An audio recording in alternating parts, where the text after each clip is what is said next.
Hum, everybody, this is Bryce Numbers. Today we're talking about Nauli Kriya. Nauli means pipe, Kriya means cleansing exercise.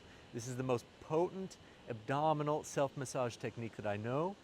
It's been written about for over 1,000 years in the scriptures from India, Shiva Samhita, Garanda Samhita, Hatha Yoga Pradipika. This is regarded as the crown jewel of all the Kriyas, of all the cleansing exercises.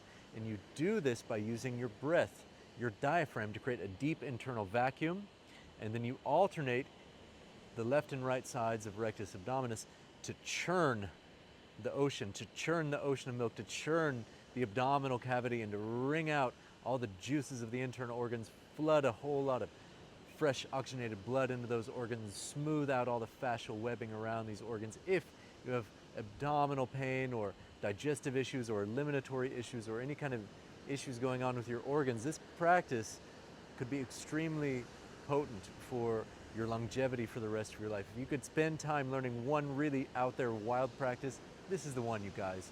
I learned it right at the very beginning of my yogic journey by my first teacher, Andrew Epler, and his father, Ray Epler.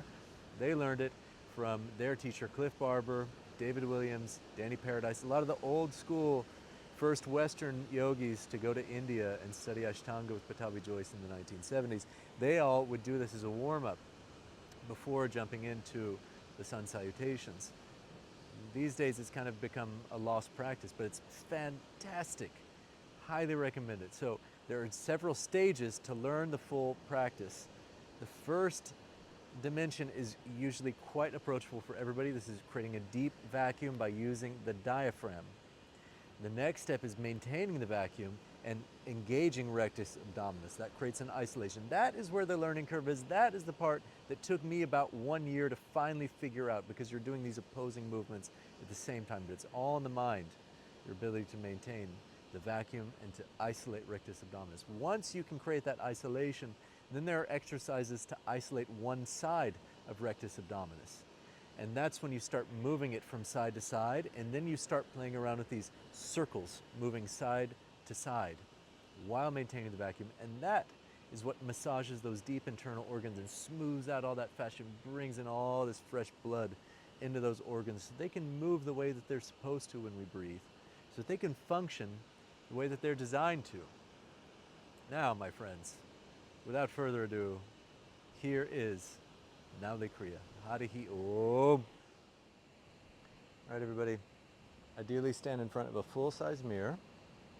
That way you can watch your body without moving your hands and losing the pressure, because it's essential to use your hands to create this vacuum and this lengthening of your spine while you do this practice. Also, ideally do this on an empty stomach, first thing in the morning, and not to be done if you have an aortal hernia, or if you're pregnant, or if you're on your menstrual cycle. So I'm told by people I dearly respect. I can't try this out and experiment, and not in this lifetime. So this is the information, the contraindications for people I dearly trust. Now, to do this practice, you're going to stand. Eventually you can do the seated. But you stand with your feet about as wide as your hips. You take a deep, full breath, and you exhale everything completely. As I lean over and press into my legs with my arms, I'm lengthening the spine. I empty my lungs. And as the lungs are at the most amount of empty, I try to take in air, but I don't let anything in. It's the attempt to pull air that creates a vacuum. And that pulls the diaphragm up and it pulls the glottis down. And that vacuum, that pressure expands the ribs and it sucks my belly in very deeply. Looks like this.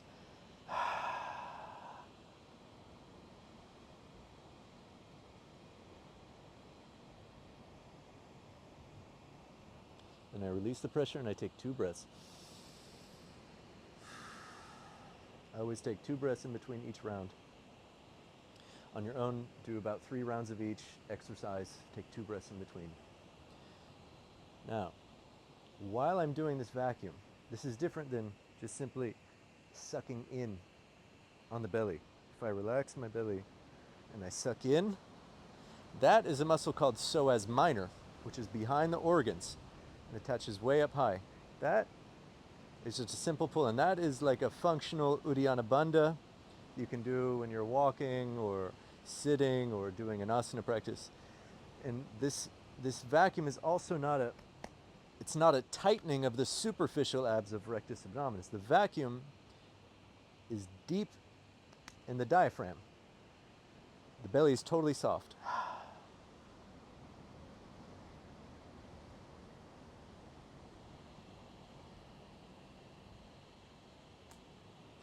See, my belly's soft while I do this because I'm trying to breathe. Lungs empty, try to breathe, but don't let any air in.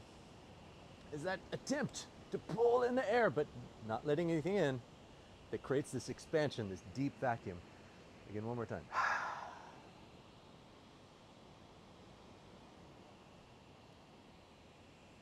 Hold as long as you can, release the pressure, take a couple deep breaths.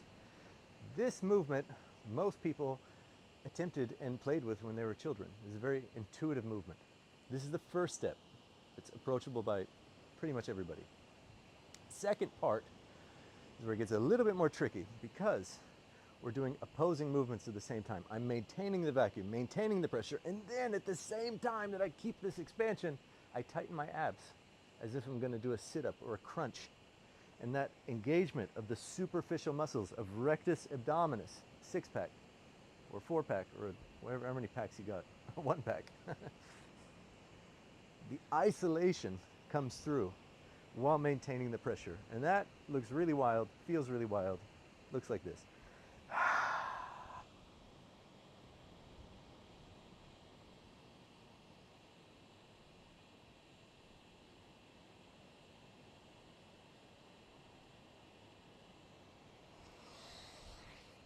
Now, that isolation movement, that is the part that took me about a year to figure out. Most people, when they start off, they'll lose the vacuum in an attempt to engage the superficial abs, and it'll pull the rib cage back down. That is a bad habit that gets you absolutely nowhere, but that looks like this.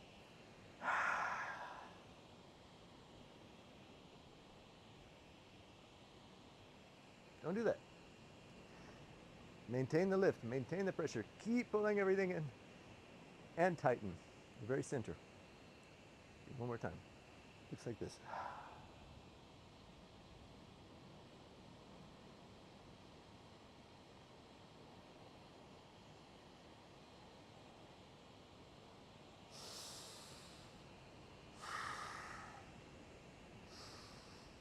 So that's the part that takes the longest to figure out. Look at your body in a full-size mirror. Maintain the pressure with the hands, because if you move the hands, it'll change the pressure. And you can do that in the next step in a controlled way, foreshadow. But in the meantime, if you still have not been able to do those first two things, work on those first two things. 3 reps each, 2 breaths in between. Hold the breath out as long as you can. As you start getting stronger in the isolation, do as many pulses as you possibly can. 10, 20, 30, 50, however many you can while holding your breath out. Then take 2 deep breaths. That's going to get you a lot stronger in rectus abdominis, and that's going to prepare you for the next step. Phase 3 is once you're able to get that second step, that isolation in the center, that's the hardest part. Once you got that part down, the rest of it comes on very smoothly. Isolate in the center, and then you keep one hand down, but lift the other hand. And that brings engagement just into one side of rectus abdominis, and it relaxes the other side, and you alternate side to side. That looks like this.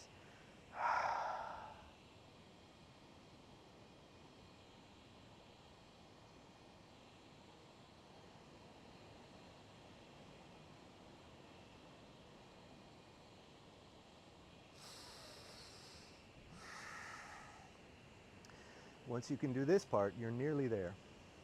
You can continue to tone it and do reps, drills, isolating center, one side, center, other side, center, one side, center, other side. This little drill, this little extra step came from my dear teacher, Kumar the Magnificent.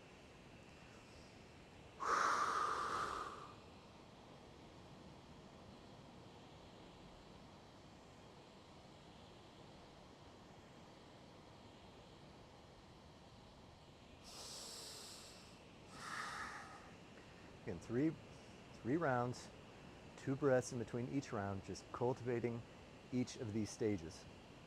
Once you can do all of this, then we tie it all together into this rotation, a smooth rotation. Okay? Once you can do these rotations, you do again as many rotations as you can in one direction.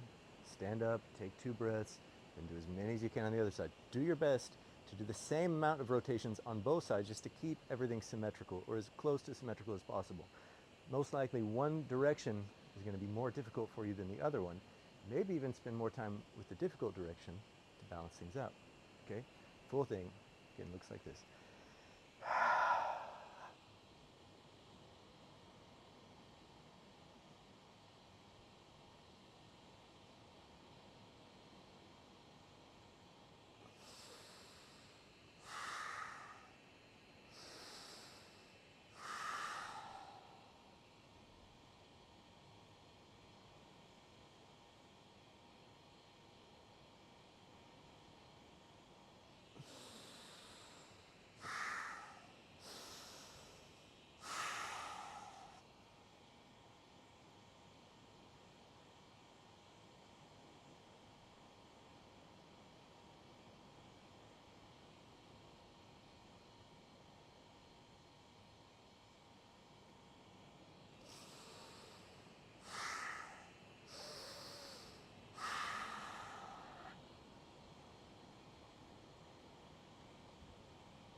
So, just to recap, once you've learned the full practice, that's when it takes on a new stage of practice of simply a maintenance. My maintenance routine is I'll do 3 rounds pulsing in the center, and then 4 rounds, 1 on each side, of the rotations. Yeah?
All right, my friends, that is Nauli Kriya. It took me about a year to figure it out. If there's any one wild, super out there yoga practice that you could spend some serious time to understand, to practice, and to create, and to maintain, this is the one. Hands down. It's going to keep you vital and healthy for the rest of your life in ways that nothing else can, at least in my experience. My dear teacher, Cliff Barber, was still fit and strong and lean all the way up until the day that he died, when he was in his late 80s. And he did this practice religiously. So I highly recommend it. Spend some time, you've got questions, if you've got concerns, reach out. I'm here for you. I've got online classes every week. I've got a whole slew of workshops and retreats coming up. I'm here for you. I hope these practices are serving you in your life. I'm sending you all the best from the beautiful Virgin Islands. Sending you so much love. Harihi Om.